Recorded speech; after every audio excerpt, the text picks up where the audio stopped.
we should be live as right now. I'm waiting to see the screen to pop so I can get the chat going. So you guys give me a second. The pop screen. Screen to pop so I can get the chat. Somebody is echoing. The pop screen. I think that's you. No, mine is muted. It was me. I fixed it. Oh. I do that all the time, Halo. That's why he's like, oh, that's your stuff. I plan for it and still do it. I'm sitting there thinking about it. I'll hit live and then I forget. All right. So welcome everybody to another R&R show with my co-host Ransom, DJ Ransom. And today we're very excited because we have a guest. And Halo, welcome to the Raven Wolf channel. Thank you. Glad the R&R show, I'm sorry. Yeah, thank you guys. Thank you. So hi everybody in the chat. Anya, Milky, Flex, Freedom, everybody, hello. So tonight we're gonna have, I think, a very interesting topic to talk about. Cool. So we're gonna be talking about the Ma'at. Did I say it right? Ma'at, yes. The Egyptian Ma'at. And I have to say, I don't know, Halo, I don't know if you know this or not, but like, as you can see right there, I'm into Mayan stuff. I know Mayan and Aztec, and, you know, that's my thing. Egyptian, I don't really know much at all, to be honest with you. Yeah. So I feel like for some reason I came across this information about the Ma'at, and, you know, I always like Egyptian stuff. So maybe, I don't know, I feel like maybe right now my guides are pushing me to. Egyptians really cool. They look that way. Tripped out people. Yeah, and you've also got, I mean, there's so many variations in our timeline right now that they're depending on which version of the Egyptians you're even talking about. Like I think there were several different time periods. You had whoever built the basic megalithic stuff, and then you had the pharaonic period. And like you had people from Europe move in for a couple of years. Yep. Nubian kings ruled it for a long time, and they had wars, but they had all kinds of shit. I bet one of these days, if we finally get to see what's under the Sahara Desert, there's like hundreds of cities there with like all kinds of stuff that'll throw everything on its head about what they think happened in the past and all of that. Absolutely. Like you saw, they just did another digital scan of the South America and found a whole new like 64 square mile like whole city that they didn't know was there. Yeah. And luckily enough, that's amongst the trees so we can find it, but the stuff that's under the sand, that messes the equipment up. That who knows how long it will be before that ever gets like re-unearthed again. But yeah, the principles of Ma'at, like I've been studying Egyptian lore off and on since I was a kid. The principles of Ma'at, this is one of those things that's weird. Like me growing up, honestly, there's a lot of different gods we hear about in mythology that I never heard of when I was a child, but that's all I studied.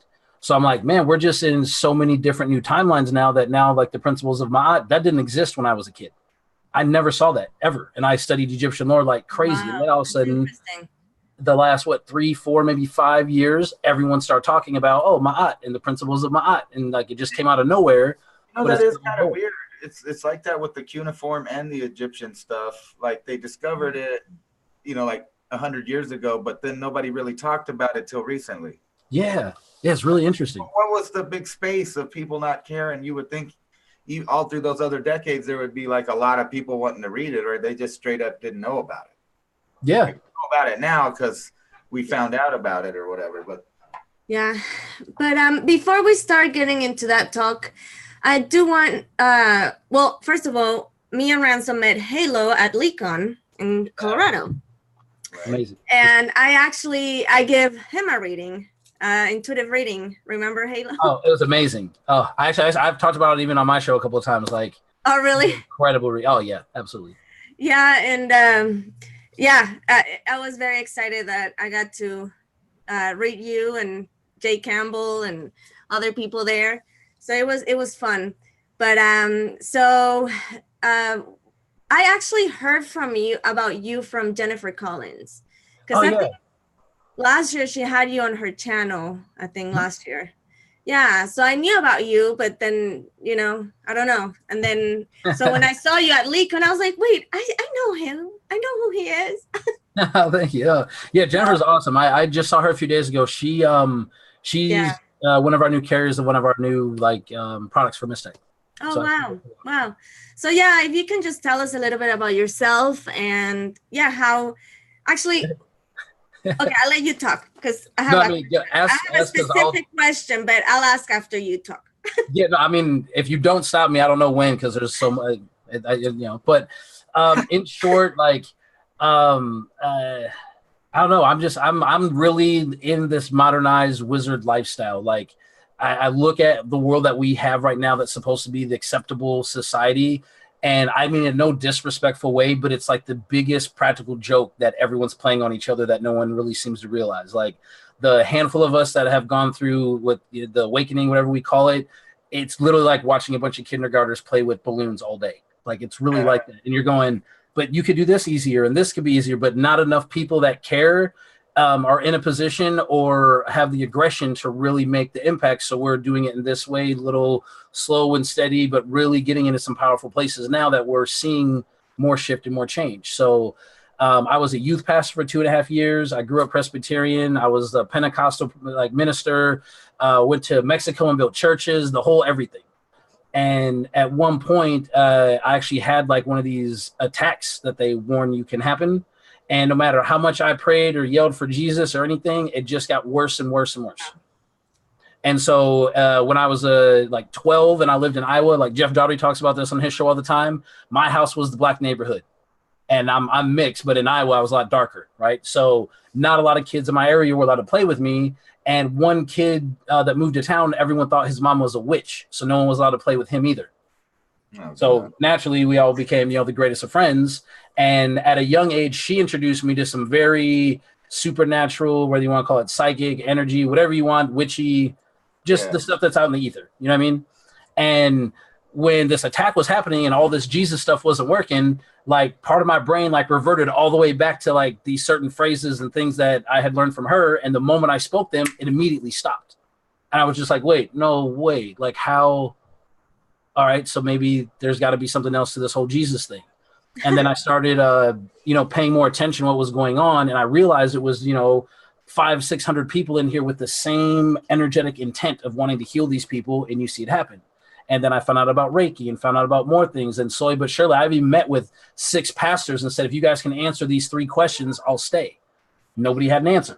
Right. And then I had just amazing. What was the 3 questions? I'm curious. If you don't mind sharing. Yeah. I'll tell you the one that I remember the most because this was the one that they got stuck on for 20, 30 minutes. Like everyone just kind of sat and looked and they'd start to talk. I'm like, no. And so I believe that and with alchemy, which is what I teach now, Alchemy 101, that's my show. The only real multi-universal law that I'm aware of that's authentic and real and true is equivalent exchange. Everything requires a level of balance. Everything. Doesn't matter what it is, right? First law of transmutation, right? Yes. Gained without something lost. Absolutely. And I love that because that's from anime, but they have all these amazing esoteric keys hidden amongst that stuff. So it's Don't you ever wonder why they're throwing out all of those ideas that are real ideas in those things? Yeah. That was my show 2 weeks ago. Was literally on why they do that. And in Japan, they believe this is such a real thing and believe in mass consciousness. They're hoping by duplicating these over a multitude of generations that enough kids are going to be playing around and someone's going to have a breakthrough and then bam. Here we are again, and we're back in our regular power. It's incredible. I think it's even it's a basic logical thing. It's it doesn't matter what philosophy. There's always that yin yang or whatever you want to call it. Yeah, duality in everything. So and that's really what I started noticing. It doesn't really value too. What do you value? You give money over for something, and people will give money for something that other people will think is just junk, but to them it has value. Right. Same with people that don't care about money. Other things are valuable. So it's all what are you willing to give away that's not of value to you in order to get something that is of value? Yeah. And that's really even what healing comes down to is because I used to get chronic migraines. Like you guys know this. Anyone that's not seen me on the channel before or see me, I don't really sleep. And I've been like that my entire life. Up until maybe 13 years ago, because of the lack of sleep, I was getting 3 to 4 migraines a week my whole life. No matter what I took, like it was just, this is my life, I'll deal with it. And then I went to SWIHA, the Southwest Institute of Healing Arts in Tempe, Arizona. And I was going there to do life coaching. Like after I left the church, I still wanted to help kids. And so I used to go like talk at school. So how long ago you left the church? Oh man, this was a decade at least. The Christianity thing, they did leave something. There is something like a major thing missing with it that a lot of people don't get, is that it's like the most censored, filtered down information. And kind of when we get into this Ma'at thing, it's a reoccurring concept. Even in Christianity, it's just that there's this thing, like I'm sure you know what logos is. It's kind of like the word of God at the beginning. And every company has a logo, but it's the literal concept that you have to utter things into reality or manifest them. Speak it into reality. Yeah. Oh, absolutely. It's the vibration that you put out, the idea, the concept, but it's like logos. And a lot of people don't know that. That's even in the Christian Bible, they kind of hint at it, like, let there be light. He said something and there was creation even in that story. Yeah, everything is harmonics and vibration. Like if anyone that understands like a chord within music, right? You have 2 different notes, and not that they match, but if they're played in harmony, they make a third intangible sound. That's manifestation in its purest form. That's all you really have to understand. So a lot of people now are out there and whatever modality works for you, fantastic. I'll never say that what I'm saying is the only way, but a lot of people have this like dogmatic approach, like you have to do it this way, or you have to match the vibration of the reality you want. That's not true. If you match it, you cannot harmonize it. You cannot create this. Like it just doesn't work that way. Not real manifestation. And there's a difference between doing the work and reaping the reward than just manifestation. It's not the same thing. They go hand in hand, but they're 2 very, very different things. Interesting. Yeah. So look. So this is what that's what I say. So the questions I asked them, and with alchemy and there being balance, there's the duality, right? So one of the biggest things that I literally still, I don't want to say preach, but harp on is if anything has a double meaning, there's very like huge amounts of truth hidden within that, right? So I don't know what church doesn't say this, but every church I ever went to growing up said that the pastor was the shepherd of his flock, right? And he would lead, right, and not lead them astray. That was one of my first clues. Well, I want to be a sheep, so well, not just that. And this look, the sheep, being the sheep, that's like obviously not fun, but this is the part that tripped them up. Because I said, look, if you guys are the shepherd and the church is the flock, I want you guys to explain this to me. To what end does the shepherd protect the flock? And because I'm pretty sure, if he gets cold, he's going to shear that sheep and take its wool. If he gets hungry, lucky if he's a clothing kind of shepherd, because if he's the other kind, then the little domesticated sheeplies go to the slaughter. Yeah, and that's what I mean. So that's not protection. That's just hoarding a commodity. So if that's what you guys really think about yourselves, then how are you telling me that you're here for God and saving people? And all of a sudden these puzzled looks come across like, you take this one. No, you did. Jesus, take the wheel. Someone help. But just, nothing happened.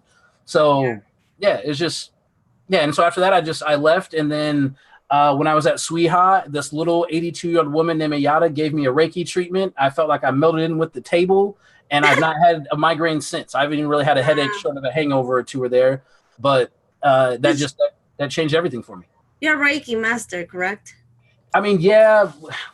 When you when you talk to energy workers that have been doing it as long as I have, or maybe even less times, Reiki is like an introduction to what you can actually do. So to say what I do now is Reiki would be like say Michael Jordan like can play a Nerf basketball. Like there's parts to it. Like the way someone explained this to me, and it was beautifully eloquated.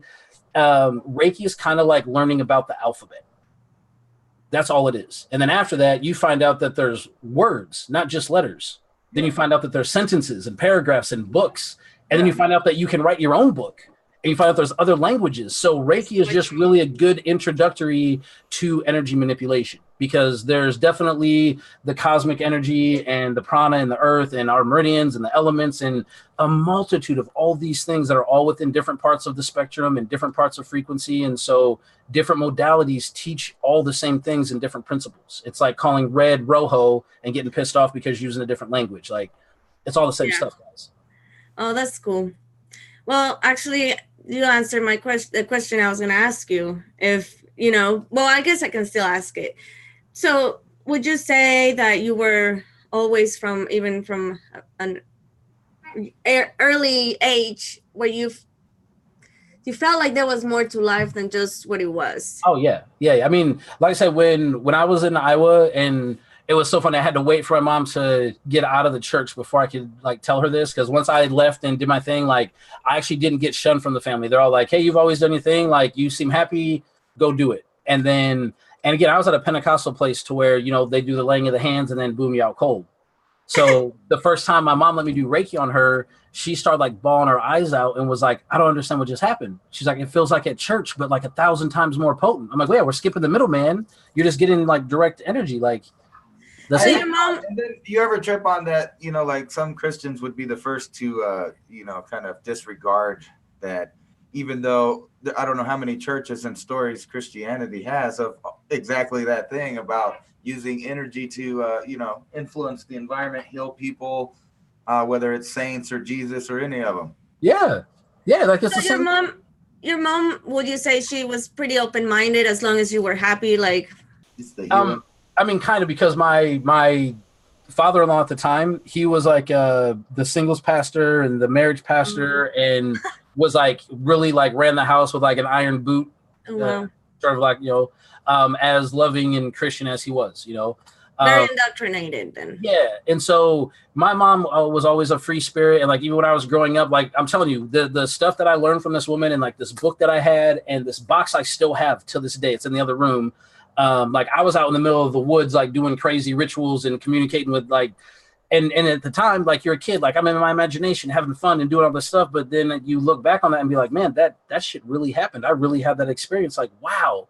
And then, so once you like again, talking earlier with my kid, like when you like allow that exchange to happen, you can't lose those experiences. So we live in a place right now where people are too scared of their experience, that they need someone else's validation, that always steps on everyone else's dreams and hopes and reality for lack. Like if you had the experience, you'd never be like, "That didn't happen to you." But if it didn't happen to you, you'd be like, "Don't tell me you did that. That's no way." But not everyone can dunk the basketball either. Like, it's okay. We all have different things we can and can't do. That should be okay. Yeah. Oh, that's pretty cool. Yeah, but my mom, it was funny. My mom came up to Portland to help me with Mistech, and she's sitting one night and she goes, "Okay, so can we finally talk about all this like wizard stuff you're always talking about?" And I'm like, "Well, how far down the rabbit hole you want to go?" And she goes, "Well, it's 11 o'clock right now. I don't know how late you want to be up." I go, "Well, I'm not going to sleep, so we can do whatever you want." Long story short, I was in Vegas once upon a time, and this gentleman at this incredible mineral store showed me with 3 very specific type of crystals. I don't care how woke or not woke you are, you go through this specific pattern and you will astral project. I don't care who you are, but how in tune you are or not, anything. It's crazy. So it took me a year and a half to track them down. I got 3 of them, and I look at my mom and I go, you want to astral project maybe? Oh, is it the ones that I got? Yeah. Yep. Yeah. And so she's like, "All right, I'll do it." And so she's sitting like on this little chair. And again, when you get to a spot, and guys, all these things, it's not having more power, more energy, it's just levels of awareness, right? It just is higher levels of awareness. That's it. So when you have the ability, like earlier we were talking about Ormus and seeing more of the spectrum, there's just more awareness. So when you activate your energy body and you start seeing people's auras and energies and meridians, you start seeing these energetic happenings at the same time, right? So as my mom's sitting there, she's got her eyes closed. I'm like, "Mom, so right now, don't freak out, but really slowly open your eyes, and you're going to see these little things, okay? Don't stop. Just slow down if it freaks you out, but just open your eyes really slow." And I don't know how you guys can see me. This is what my mom does. Her eyes open up, and she's all, "Oh my God. What are those? I'm like, "Okay, slow down, calm down, take some breaths." And it was like these little like pains of like places that you can astral project to. And so we ended up being up until about 4:30 in the morning.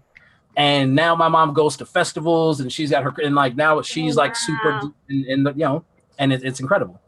Well, I'm asking that because, okay, so I was born and raised Catholic, right? Mm-hmm. So I was Catholic till my 20s, and then I just did not practice Catholic, but just Christian churches, right? Right.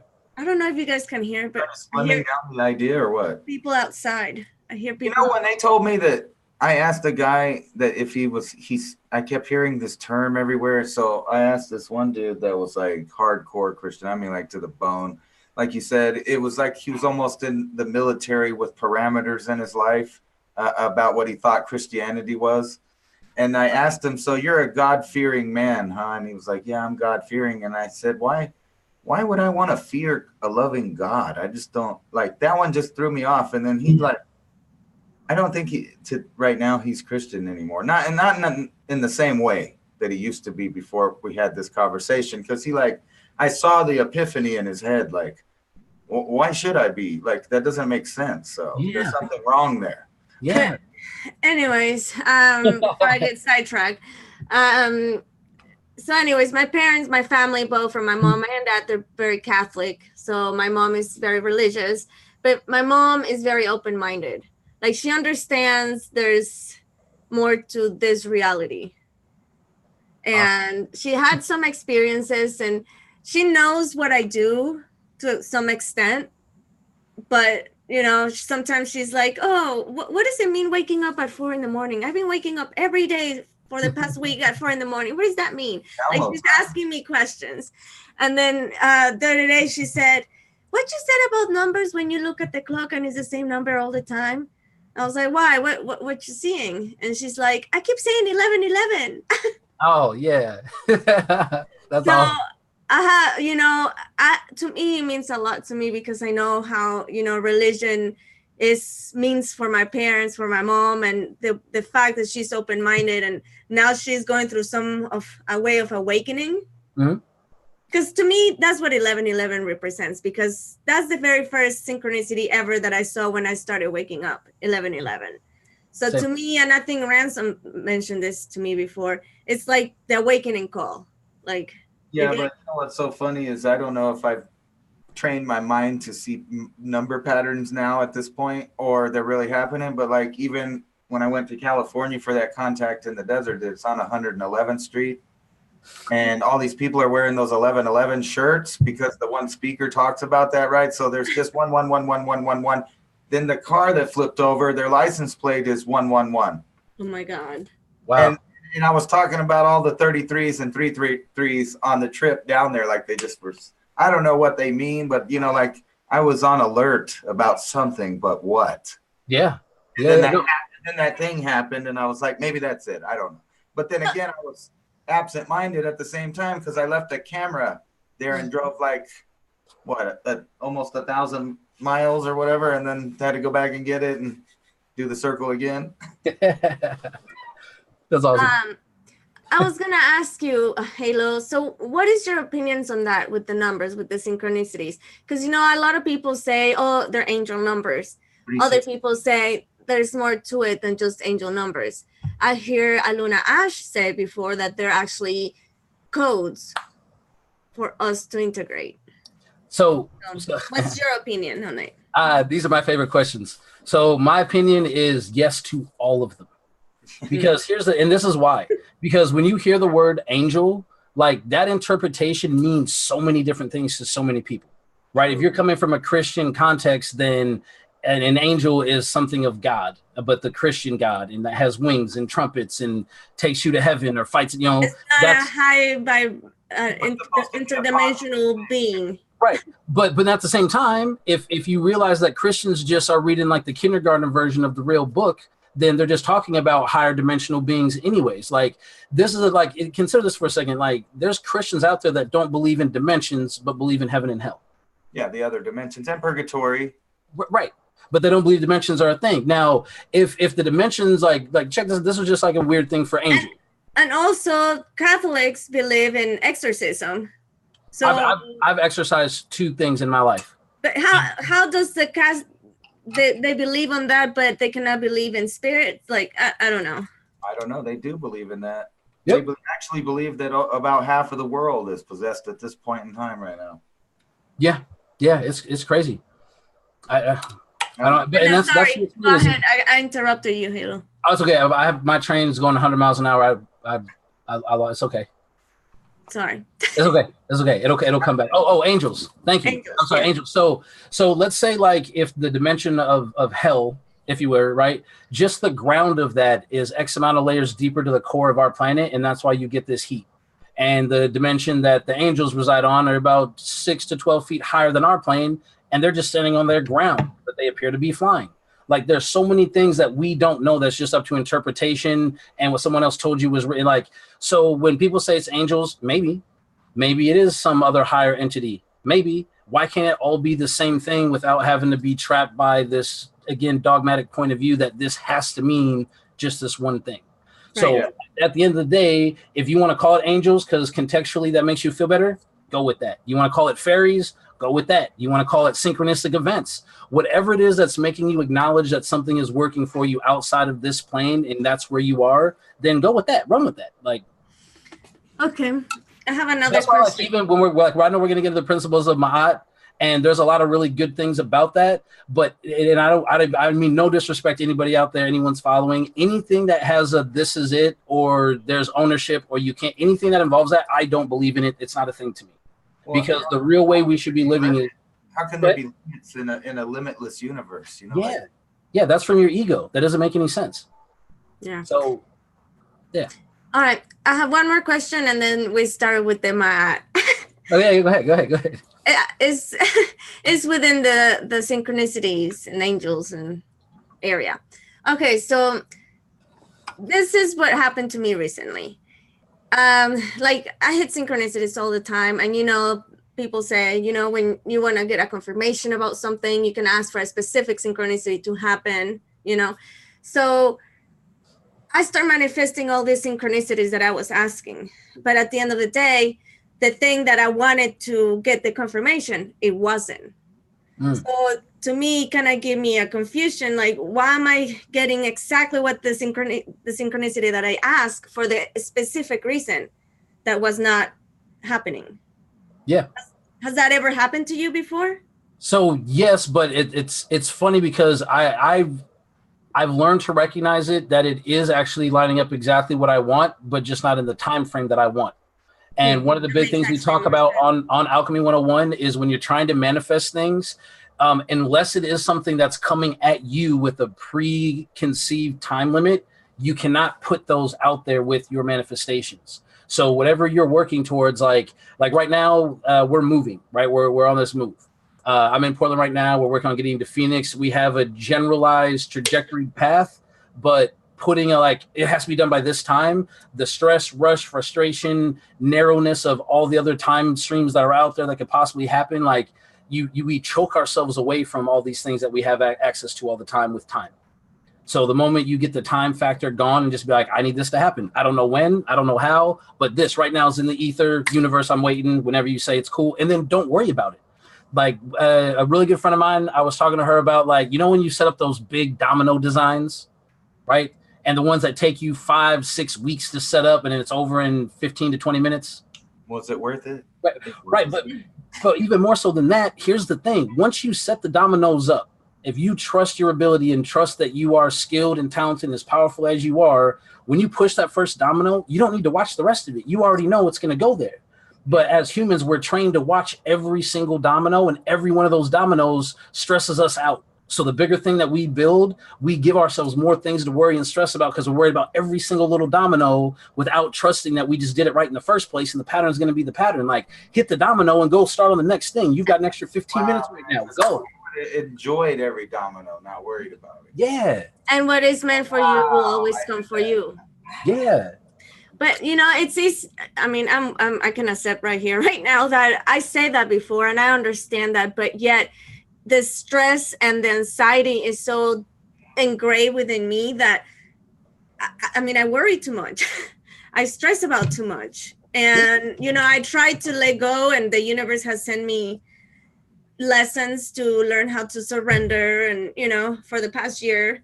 So it's just, but anyways, yeah. No, because look, and that's the thing, like talking about this stuff, guys, like all of us Zenful folks, everyone has this illusion that we're always at peace and we don't stress out. And we like that's not a true thing. I still get the stress, I still get that. But again, earlier we were talking about equivalent exchange, right? So it's taken probably a good solid 18 months of really being on top of this in every moment. But I look at all these stresses, all these worries, all these things that are freaking me out as just the bad part of the equation that is getting me to the next thing. So 90% of the time, my wife will tell you I get just as excited about the bad stuff as the good stuff, because I'm like, oh, I don't know what this is, but something's coming. Like, let's go. And so it's just, and then you don't have the stress, and then you're feeding into the possibility of all these other things, because that worry is also feeding into that reality as well. Like, which one do you want? It all sounds familiar to me. That's how I don't really. Yeah, Ransom is very zen. He's very the opposite as me in that aspect. It'll just fall into place. It'll happen if you keep going towards your goal. 90% of it's just showing up. Yeah, it really is. So you think with the synchronicities that I manifested, it's just not happening right now. It is in the process of coming. Right. Well, also depending on what it was that you were seeing, because a lot of times we want something so bad that we get we get like a mistranslated synchronistic event, right? Like, and for all the non-vegans out there, I apologize, I'm just using a vegan example, right? So if the universe only speaks in vegan and you're thinking, man, I really need some food, and a sandwich shows up, you might think the universe is like, oh, I got my food. The universe is not trying to give you a sandwich. It's trying to give you a vegetable or some fruit. So sometimes we want what we want so bad that what we see, we go, oh, that must be it. And the synchronicity just happened. Well, where the hell is it? And it doesn't happen. And then we get frustrated. Yeah. So it's one of the things, like to be honest with you, it kind of messed with my psyche, because it's like, well, then I should not trust my synchronicities, because I was all in it. And now it didn't happen. And it's like, wait, what happened? You know what I noticed when I was young? I got you. It seemed like I would put out this weird negative vibe unintentionally when I really, really wanted something, right? So if it was something I was going to get, but I had to wait, I would ruin it by worrying about it and thinking about it. So I learned to, like, no matter what it is, like you order something you really want or whatever it is, or you're looking forward to a thing, I don't even get excited about it. I just go there and be in the now and see how it turns out. And then there's no stress when I'm there, when I got there, because I didn't work it up in my mind about being a specific way. It's like that song, you don't always get what you want, but sometimes you get what you need, right? Yeah, and somebody told me before, sometimes what you want is not what you need. Most of the time, what you want is not what you need. I mean, that's just from how indoctrinated that we've been told. And like earlier, when you're talking about the value system of things, I recently, again, I get a lot of good conversation with people, and we're talking about like wasting things, and I'll trade and waste every single thing out there if it saves me time. Like that, then that's just how I am. Like there's not and we even have the ability to control time, and I still have a freak out about the value of I don't have enough of it. So again, if you value money, then that's great. But if you've got time, you don't really need them. Like we're in a constant trade. Your time gets you money, your money gets you time. Yeah. They're the same. Yeah. If you want it to be. Hey, and that's why it's called currency. All right. It's gonna be an hour that we've been on, and we haven't even talked at my. But I didn't even ask you before, Halo. Is there a specific time that you can only stay with us, or? Nope. Okay. Y'all need me. I'm good. Okay. All right. So I think let's just start talking about the Ma'at. And I'm gonna read. So I guess I can explain how I came across this, and then I'm gonna start reading a little bit about what the Ma'at is and all of that. So, okay. So I recently got my I went to a store and I got some tarot cards, and I got this one that is called "Living with a Feather Heart." 12 ideas of the Ma'at. I had no idea what the Ma'at was. Like I said, I don't really know anything about Egyptian, like things, myths, mythology. I mean, I know a little bit, but I'm all about Mayan stuff and Aztec. Like, I know that. I don't know anything else. Well, I mean, I do know a little bit about What stuff. if I was to tell you they're related? Yeah. No. Intricately. Yeah. So anyway, so that one rabbit hole led me to another because what's the Mayat? So I start researching it, and I'm going to read a little bit what it says in this book about it. So it says the ancient Egyptians believed that the soul will be measured in the afterlife. In the Book of the Dead, the waiting of the heart is the soul's final judgment, and it is the deceased could justified answers 42 specific questions known as the 42 negative confessions of the Ma'at about how their life has been lived. They could have the choice to pass through the paradise, reincarnate, or if they perfectly answer, become a star, the ultimate destination as the eternal light, as the field, the growth of the living universe. Hold on one second.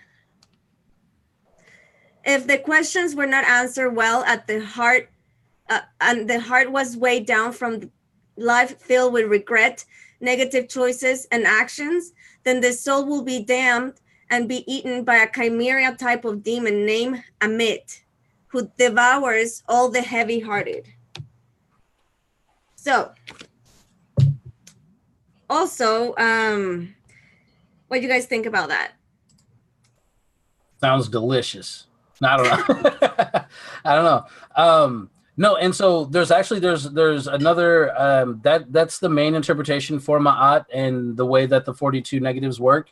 But there's another translated version of it as well, that the initiates, like the followers of Ma'at, every night before they would go to bed, they would recite those 42 questions to themselves to literally like train their brains and body in emotional and energetic sense to make sure that it was improved the next day, because our integrity is the real thing that we really have. So once in this version, you're talking about once they get to the afterlife, obviously the gods can judge because they can see all the truths. But here's what's a weird thing. We're gods within this little 3D meat suit, so we have the ability to fully judge ourselves and our truth as well. So at night, the initiates of Ma'at would go through these 42 questions, and they would have to, by their own conscious, weigh on themselves about how they felt. And it wasn't about judgment until at a certain point, it became not about judgment. In the beginning, it was to constantly be that hard critic, to weigh the heart down, to keep growing, create the patterns. Yeah. Here, I want to screen share the 42 ones, or at least, because there's different versions of it. Like, for example, in the book that I have here, like the first one says, I have not committed sin. And in the one that I'm going to show you guys, it says, I honor virtue. So it's like there's different versions of it, but different translations of the same thing, you know? Yep. Yeah. So, and also want to share you know what I think, though? What? I think that the Egyptians knew something that the people that control societies today knew, is that when you die, you go through this massive DMT trip. That's why they went through this intricate process of saving the brain. See, they didn't damage it. And the heart. They pulled it out and put it in a jar. So like it stayed intact, and the DMT trip would keep happening for like weeks, where these people would probably go through those questions on whether or not they were a good person to pass through the little, I guess. It was their heart too, the brain and the heart, they saved it. Yeah. What I'm saying is they didn't damage it. They kept it there. So the journey could continue. Yeah, the process continued even after they were mummifying the rest of the body. Yep. All right, can you guys see this? The 42 ideals of the Mayat. Yeah, just add a O and it's 420. See? No. It's and on Hitchhiker's Guide to the Universe, right? It's the answer to life, 42. 42. Okay. And 42 is also a 6. So that lines up with Tesla's theory as well. It's super little, I think, in the screen share. I'm sorry. But anyway, so the first one says, I honor virtue. I benefit with gratitude. I am respectful. I respect the property of others. I affirm that all life is sacred. I give offerings that are genuine. I live the truth. I regard all altars with respect. I speak with sincerity. I consume only my fair share. I offer words of good intent. I relate in peace. I honor animals with reverence. I can be trusted. I care for the earth. I keep my own counsel. I speak positively of others. I remain in balance with my emotions. I am trustful in my relationships. I hold purity in high esteem. I spread joy. I do the best I can. I communicate with compassion. I listen to opposing opinions. I create harmony. I invoke laughter. I am open to love in various forms. I am forgiving. I am kind. I act respectfully of others. I am accepting. I follow my inner guidance. I converse with awareness. I do good. I give blessings. I keep the waters pure. I speak with good intent. I praise the goddess and the gods, or the God. I am humble. I achieve with integrity. I advance through my own abilities, and I embrace the all. Boom. Beautiful. So it's the exact opposite, or at least claiming that I didn't break any of the rules that all of these gods or higher beings gave to people, different characters throughout time, depending on who you are. You know, is it Moses or Hammurabi or the Egyptian goddess? They all got the message passed on. And basically, you sum it down to like, just, was I a shitbag or not? You know, yeah. No, I wasn't. Like, if you know that you weren't a shitbag to people and you always tried to do the right thing, whatever you thought it was at the time, you know, people make mistakes. But if you tried to do the right thing and your intention was positive, I think like someone would recite all of those same things. Like I have the whole list of King Hammurabi, you know, and he supposedly got it from one of the Sumerian gods that gave it to him. And it's all the opposite thing. Instead of saying I didn't do it, it's saying don't do it. Like, you know, don't bear false witness and all of that. And then you got the Torah. But Abraham was from Ur, so he got it from the same place too. The Bible, the three branches of Abrahamic religion got their stuff from the same source. Yeah, it's interesting, man. And I like how you point that out, like the difference of, is it a warning or it's the truth? And I think that the ideals of Ma'at and the following of that right now is really crucial for it to come back into our society, just because this is the time that we've been the farthest away from truth on an individualistic basis. Like right now, people, like, even in couples, like, does these pants make me look like, but you want to be lied to, right? So this is one of those things, like, imagine right now if the whole world got deleted. It is. That's like most of them are. But if the whole world's like mainframe got wiped tonight, and tomorrow that operating system of Ma'at was installed to where you have to speak the absolute truth, everything would be so much different. So I live my life that way. I found that life is way more easier to just much. And it not only that, you know how hard it is to think up lies to cover other lies and stuff like that. I always trip on the people that are like that, where they lie and then you kind of catch them and they know they're kind of caught. So they'll make a new lie to cover that, knowing damn well that you both know they're being dishonest. Yeah.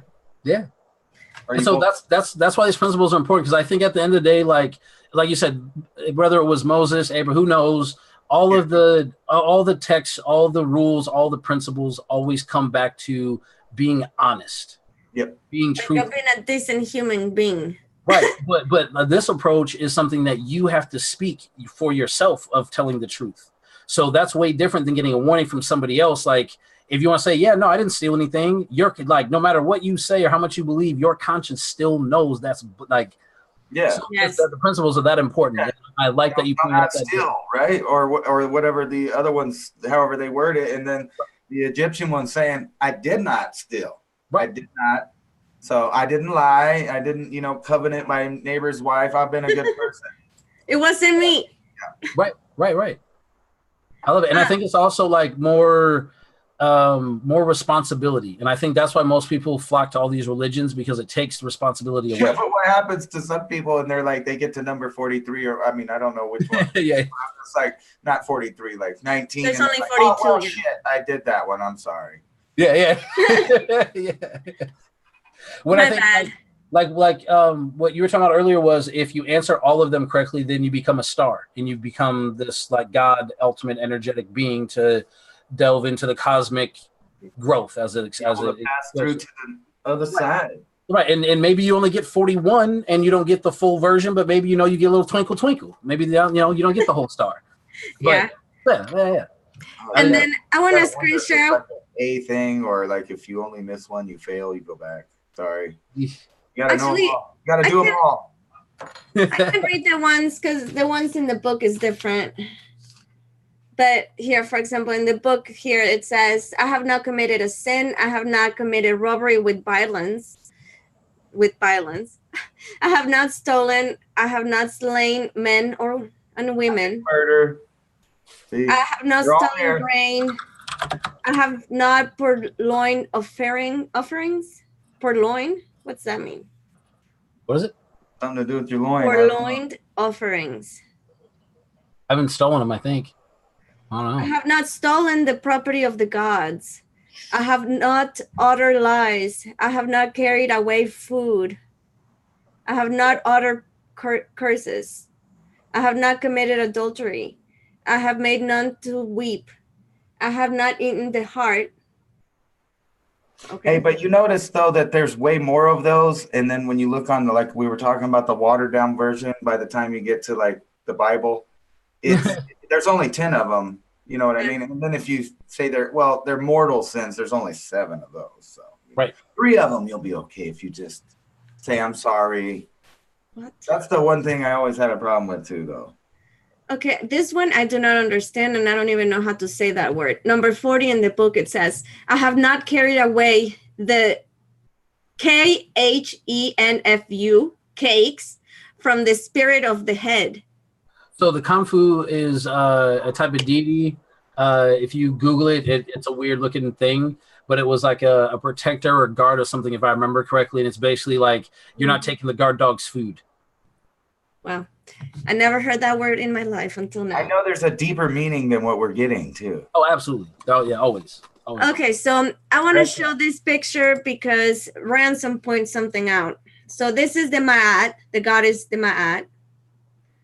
And you guys see the Ankh, that's the name, right? Yeah. Yep. And the snake. Yep. And Ransom has studied for a while Sumerian. Well, not just them. All the female goddesses have similar icons always. Almost always they're standing on a serpent and a crescent moon. It's even in your tarot card decks. If you go to Asia, you'll see the 3 ladies, and sometimes there's 3 of them, but sometimes there's only one. But they're always standing on the serpent, and they have these little things in their hand, like tools, like they have a fire or a knife and a key. And I think the Ankh kind of is the oldest representation of all of those, but it's also Inky's staff. And then she, of course, has the wings that shows that she is a higher being, than everyone else. She has wings, man. I mean.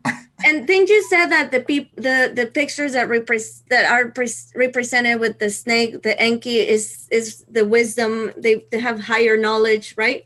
Well, we still use it today as the medical symbol. I mean, it's it's everywhere. If you look throughout history, you always see that staff with the serpents, usually 2 serpents, and you might get lucky. And if you see the wings, then there's Inky and Enlil, both of them represented. Yeah. And there's another picture I want to share. But yeah, that means she has some higher knowledge right there. That's straight up saying that. Some people even think that's like a device that does something. It is. Like, I mean, well, that's for another show. I just sent off my big Ankh I had at LeakCon to go through our machine, and we're getting imprinted to 126.22 hertz, which is the frequency of the sun. So we're doing all these new weird things, but the ancient Egyptians would use the Ankh as symbology during tantric sex rituals to Ankh their orgasm energy over and over and over and hold it for hours at a time. So and that's like, if you look into that and get into it, like, never give in to the snake. Yeah, there's some weird stuff with those tools. I want to show another picture. Don't worry, it's adult TV. We can do it. So here, you see the scale, and there's the heart, and there's the feather. Yeah. And I want to read something from here. Let me see. Yeah, it's like, which weighs more, a pound of gold or a pound of feathers? Right? Okay, so I want to read this. Hold on, let me find where I wanted to start. Okay, so the weighting of the heart in the Book of the Dead show Anubis overseeing the weighting, and Amit seated away this result so he could consume those who failed. The image will be the vertical heart and a flat surface of a balanced scale, and the vertical shoe feather standing on the other balanced scale surface. Other traditions hold that Anubis, I can't say his name, Anubis brought the soul before the posthumous Osiris, who performed the weighting. While the heart was weighted, the deceased recited the 42 negative confessions as the assessors of the Ma'at look on. So that is trippy. So like, this is like the other end of this right here, right? So you got that, and then you got this whole thing. This is the oldest known, like where they, or actually, no, I'm sorry. I was going to show you this. This is the oldest known laws, supposedly, that they've ever found, like, 2100, 2500, but we're pretty sure that this stuff is all older than that. They're most likely quoting ancient stuff in their time, right? So, and then later on you got Hammurabi. But one thing's in common with all of these is they all have spirituality or higher beings involved in the story. Like Hammurabi went up to the mountain, kind of like Moses, and the god, what's his name? Forgot what Home Slice's name was. But anyway, he gave them all these things, and then they put it down here in several languages so that everybody knew the rules of not only the life now, but things that you probably would have to deal with in the afterlife. And you'd sit around and have to ask yourself, when your life flashes before your eyes on your DMT trip, when you're dying, was I a shitbag? Yeah, and it's funny because say no. Hopefully. Like I said, I know Mayan, right? So the Mayans, there's 9 levels of the underworld that every soul has to go through when we died. And the purpose is the last one is like, I think Christians call it judgment, but other things are like trials, and like even the Greeks and Romans, like the Mayans, all with the trials. But anyways, also wanted to share, this is the Justice card from my tarot deck, the Ostara deck, and it shows the Ma'at again, weighing the heart and the feather. That's her. That's homegirl right there. You take time to count the amount of feathers one of these days. I bet there's some like hidden significance. Definitely. Magic numbers. I'm sure. I want to read what the book said about her. She's the reminiscent of the Egyptian goddess Ma'at, whose primary role was weighing the souls of the dead against the Ortrid feather, which represented truth. In the scales remained balanced. It meant that you had led a good, lawful life and will pass in the afterlife successfully. Let this card serve as a reminder that every action has an equal reaction, and that fair decisions will result in just consequences. What else do you see there? It's like Lady Liberty whenever she's blind, because justice is blind, right? Even the governments of today still use the same symbology. Yeah, isn't that wild? Like, they're so in your face, and no one knows what that actually means. Like, what is that from, or any of it. there's so much esoteric stuff hidden right in front of us all the time. Like even your stop sign being red, like that's your root chakra. Hello, like it's everywhere. Yeah. I'm glad it's red because like even bugs and stuff, like if they're red, you should probably leave them alone. Yeah. They'll sting or bite you or something is that's a warning in nature. Like don't touch me. So sorry. Well, I was looking into this. No, you're good. I was looking into this. Actually, Ransom mentioned that the Native Americans have also something like that, right? Oh yeah, I'm sure. And there was probably, thousands of different versions of it, depending on what tribe or what area you lived in. There's been a moral code, as far as I know, in every civilization, even the ones with oral traditions. Yeah. And and also usually a story about being judged or, but I like the Egyptian version kind of more because it's more about judging oneself and being, like it's more about knowing yourself. Like even if you didn't believe in an afterlife, you could still be a good person on the planet and it doesn't do anything for anyone else except for you, really. Right. Yeah. I mean, because you want to be. Right. Yeah. And what's weird is like, because we just had this talk last night. Right now, 2019, competition is kind of the everything, right? And we can choose to be competitive about anything we want to, but the idea of, well, I'm going to be the best person the world's ever seen is just not on anyone's list. Can you imagine, like, for a second, like, what an impossible goal, though. Yeah, but I mean, like, just trying to be the better to other people, like, all the time. Like, if we were all doing that all the time, like, sometimes I mess with my wife and I'm like, but like, think about that. I'm going to be better than everyone.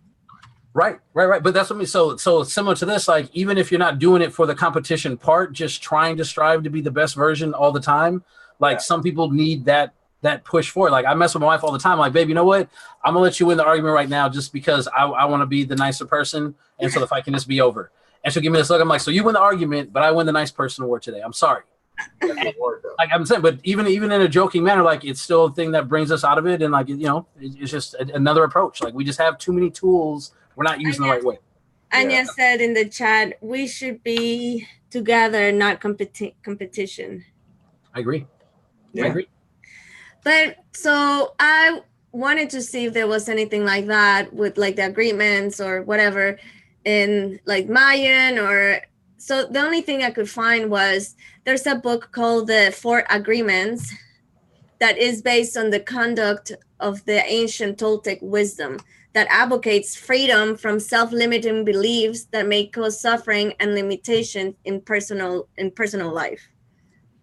So I want to read them. What were you guys calling that one night? You guys were saying something about like spiritual blockage and you having to get rid of it. It was kind of like a similar concept. What? It was on your channel. I don't know. Talking about on her channel. She was talking. They were talking about getting rid of your spiritual blockage and all of this other stuff. Oh, releasing blockages. Cleansing your everything, I guess, bad. Yeah. Yeah. But no, here, let me screen share. It's kind of like that guy at LeCon that wigged out over guilt because he ate a gummy bear. Oh, no, what? I missed that. No, he blamed the gummy bear, and I tried to tell him, no, you were having a nervous breakdown because you're feeling guilt because you ate the gummy bear, not because the gummy bear really did that much to you. Oh, my goodness. Okay, so the first agreement is be impeccable with your word. Yeah. Don't bullshit people. Keep your promises. Man, it's not that hard. Don't take anything personally. Right. Sometimes, maybe. Don't make assumptions. Yeah, right. Always making an ass out of yourself. Always do your best. Anyways. Those are all good things. Share those. Always. Huh? Those are always good things to do. Don't assume things. Actually, you hurt yourself when you assume things because you already stopped taking in data because you think you know exactly what something is. You should stay open to the input until you do know exactly what's happening. Yeah. And then you're probably still wrong.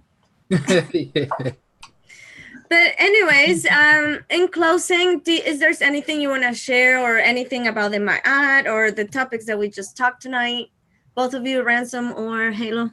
I don't know, man. I think the whole thing is a pretty trippy thing about, if you're okay with yourself and you try to be okay with yourself and strive to be it's not that hard to treat other people the same way you're treating yourself. So I don't know if everybody's trying to treat themselves good, because you can't really treat other people good if you don't treat yourself good. Then you're all full of, self-hate or whatever the hell people have problems worrying about everything. I don't know.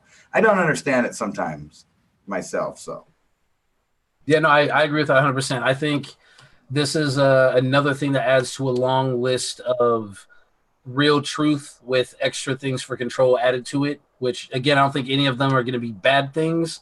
But again, there's parts of it like I don't subscribe to the whole ownership of things. Like, sure, this is mine for whatever, but like that in the world that we have right now, all these versions are like a cool thing to live in this version of what we've got. But if we had the version we could, I don't think a lot of these things we have would even be required. So I think, again, they're all great principles like most religions are. Just take it for the guideline that it is, and don't stress yourself out over it. Like, what I get from this is pretty much that since the beginning of time where, people existed or whatever, is the journey of within to try to be a good person. Yes, for others, but really the main thing is for yourself, because, with the idea that, one day you will be, judged, I guess. So. Yeah, my thing with Ransom with that, it was like, what if not though? Like, what if not? What if I don't get judged? What if you don't get judged? But at least you cool with that and be you will be a good person. Like, if you follow those things, and like he's saying, you will benefit yourself, not for others. That's what I'm trying to say. Besides, then people need to realize, like, one thing I did learn, like from Buddhism that I liked or something, was the concept that if you could let go of attachment to most things, and even relationships and even people, because you have to understand that nothing is permanent. So once you understand that, it's easy to appreciate the things that are in the now. And when they're not there, if you don't stick to the attachment to things or places and even relationships, you can not have suffering, because attachment is the root of all suffering. Worried about losing things and having the concept that you're permanent when you're not. You're just a traveler. You're like a visitor. You're on vacation, and all you got to do is, there's other people on vacation. Don't be a dick and ruin the vacation for them. Yeah. Yes. Yeah. I love that. Yeah, that's perfect. What you got there, Halo? Say again? You had something. Oh, I'm sorry. I'm playing. So my the Alchemy 101. My channel is. Yes, please tell us a little bit about your channel before we go. Oh yeah, it's the podcast for the Jedi principles that I teach. Like, it's website's called Order of Alchemy. The school I'm building is called Order of Alchemy, and it's based off of old Egyptian Jedi principles. So not the Jedi of Star Wars, though a lot of those principles come from old Commission ideals and so on. But what I'm holding to right now, I've been working on this for 2 years, and I just got the first 3 prototypes in. So we call them Aura Blades instead of a lightsaber, and it actually has like Mystech frequency installed into it. I don't know what's going to do to my green screen, but they light up. Wow. They've got the sound. Oh, you went out of phase. You get cloaked. Hold on. No, you went out of phase. You're already in a different place, man. Yeah, there we go. But yeah, wow. so they have sound fonts like binaural beats imprinted, like embedded in the sound.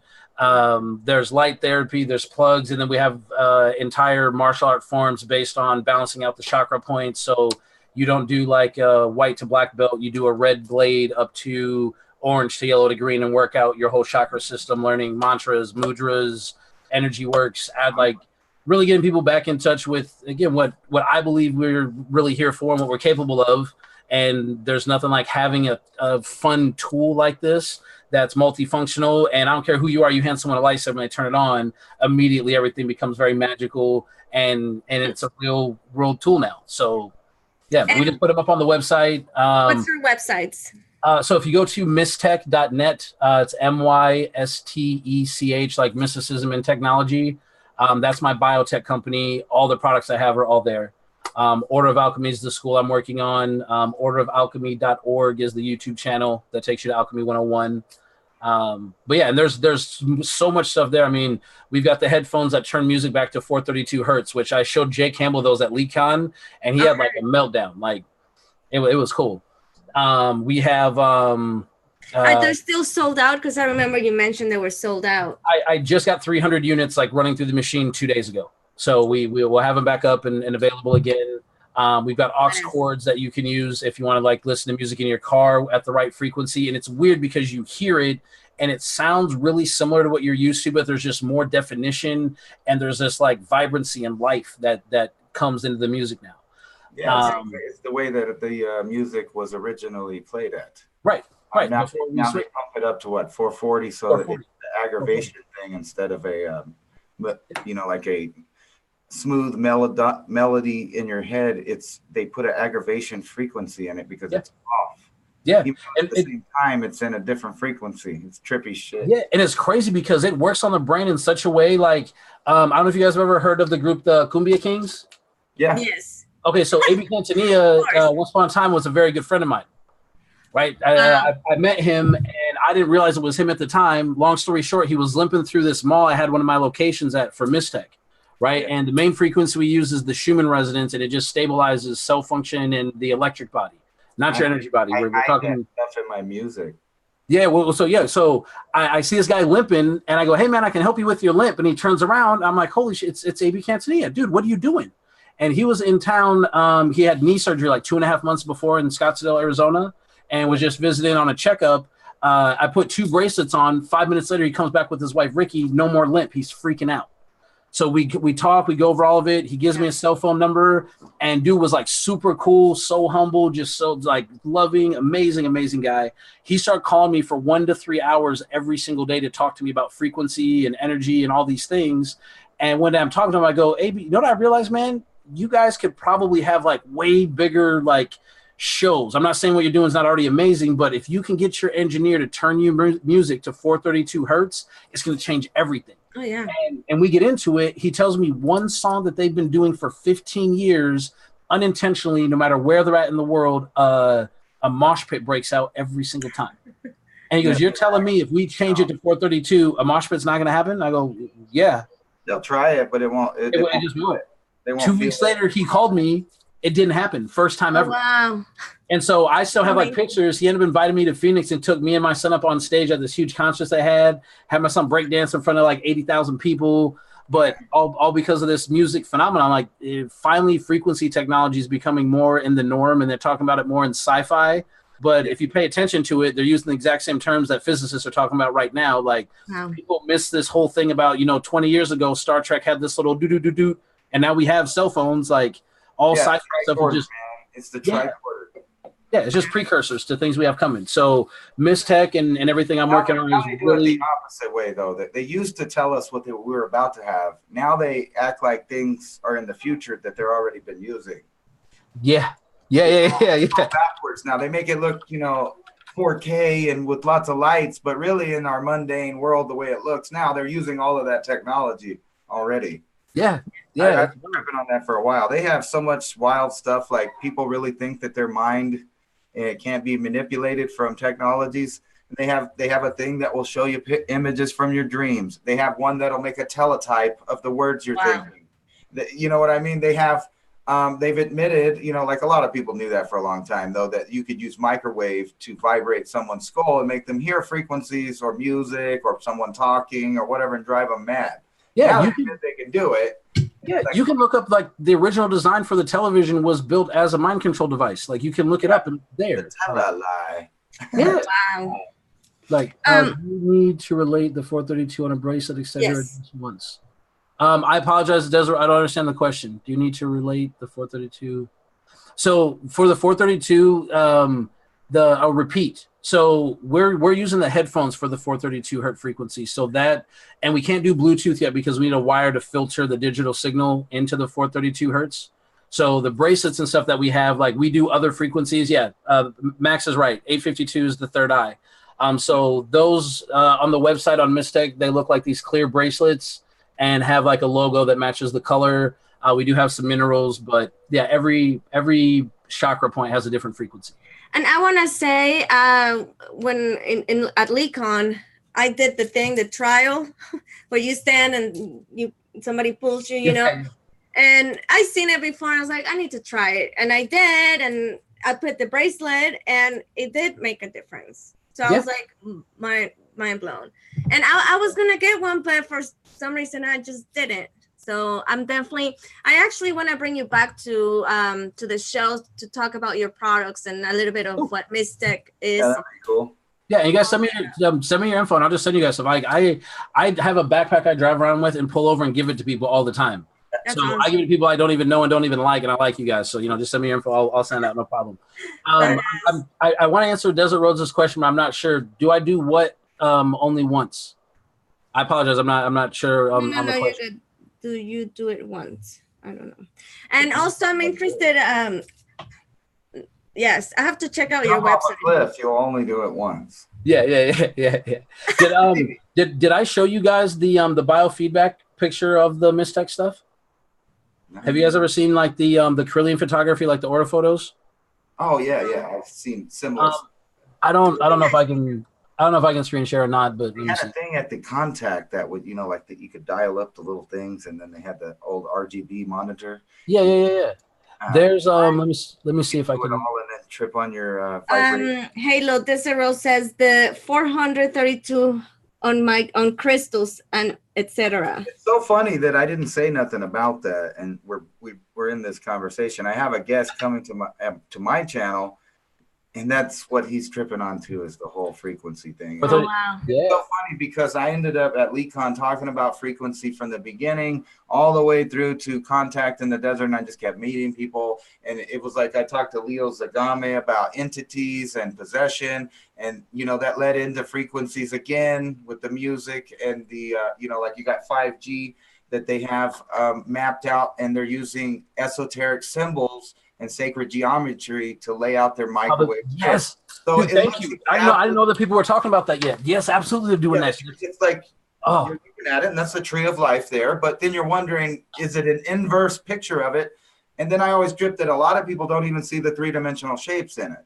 Like it's that pattern, and they're used to that pattern, and they like it. But I'm looking at a cube and two pyramids, and And then now that I've watched other people's stuff on the 369s and the the Nanagon and all of that, because it's just endless shapes and mathematics with Fibonacci sequence, endless, never repeating patterns of the creation or the pattern. And once you start seeing that stuff, I think you can literally start mind over mattering things like the double slot study. We know that you can manipulate. This is proof. This is even the scientists agree. When you look at something, there's no particles coming out of your eyeballs or your brain or nothing, but your field is. You can move your field into the position where those photons are in that test, and then the outcome is different when you observe it than when you're not there and you don't observe it. So that means mind over matter, straight up. That's exactly what they're saying. They just won't put it in those words. Yep. No, and I agree with that 100%. That's that awareness. I'm sorry. Go ahead. J.H. Armstrong said, I quit taking antidepressants wearing Mystic. Right. Yeah. Thank you. And so, and he had asked, they'd asked if it ever has to be recharged. And no, as long as you don't wear our stuff inside an MRI machine, it's permanent. So it never has to be like recharged, re-imprinted. It's permanent. What if I walk by my super magnet that I got in a corner away from everything? So, like it won't. Nope. Yeah, so like people out there come in the door and everything that's metal comes flying out of their pocket to the side of the door. Like if a cop walked through the door, even his sidearm would come off on that magnet. Oh, wow. Right, just like that. I mean, maybe I don't know how strong your magnet is. If you have too strong, why do you have that magnet? It's strong. It's dangerous. What I'm saying, if you have too strong a magnet, though, you actually get put on a list. I don't know if you know that or not, but because of all the free energy you can do with a magnet, like if you get too strong of a certain type, like they immediately put you on a list for having it because they're cool and they're full of rare earth elements too. So you can get the little bitty ones and play with them. They have the thing you were gonna batteries. They're about the size of batteries, but they're still super magnets. They're just really small. Yeah. You can play with a bunch of little ones if you want to. You can make a big one. Yeah. The strongest, the bigger ones. That's awesome. I got it because it was cool, and I found out I could buy one. I have no other reason other than that. And then I did all kinds of experiments with it. I've slept with it on my head to see if it messed with my, Wow. That's all you need. Super powerful magnetic field, and I know my brain is, it probably did. I just didn't know how or what it was doing. So, wow, Top Knot just gave $100 on this super chat. Awesome. Thank you, Top Knot. He says travel funds. Glad I caught you. That's awesome. There you go. Thank you so much. Appreciate it. He's trying to kidnap us. That's what's going on. Yeah, I've never been to Michigan, so that will be cool. Oh yeah. Halo, wait, were you gonna show us something or something? Or Oh you yeah, can yeah. find So it? here, sorry, I don't know if I could screen share, but let's see. So Make this sure was. Don't share the wrong one. Yeah, I know. I mean, so I hear. I've never. Yeah. So I was at the Conscious Life Expo. This was last year, and a woman came over. And so if you guys aren't, I know you guys said you've seen it, but anyone that's not, Korean photography, the way it works is there's actually this little like diode with a handprint, and the handprint has all these different little metal plates. And when you put your hand on it, it reads all your different brain waves, body temp, heart rate, all these different things, and then translates that to what your aura would look like, right? So it's not some magic camera that just sees magic. Yeah, right. It's based off of biometrics. So a woman comes over and she shows us, this is her chakra photo she just had taken, right? Now, the reason that this is so important is we've got our physical body and we've got our light body, and who knows how many more beyond that, but that's the best we've got that we understand, right? Right. So when we're talking about things like Reiki, crystals, generally those things are working 80% on your light body and 20% on your physical body. As for with Mystech, it's the opposite. It's working 80% on your physical body, 20%. Is that a pregnant lady? No. I was just because you know that the orange one is so much bigger than that's what I was actually going to ask you, Halo. Is there a meaning why certain circles are bigger than others? Yeah, no, that's cool. That's great. No problem. Yeah. And so with her, she was even showing, like, if you look close, like on the left side by the bottom of her hand, there's kind of like a break in the field where there's a black line, and also kind of right around her neck area. And she was saying, she goes, I've been so upset for the last like 3 months that I broke up and I haven't gotten over my ex. And I was like, that's funny because your sacral chakra is huge and your throat chakra is huge. So I'm guessing that this is something that you've been expressing like a lot on your own. And she's like, yeah, that's why I came here. Like, do you have something that's going to balance that out?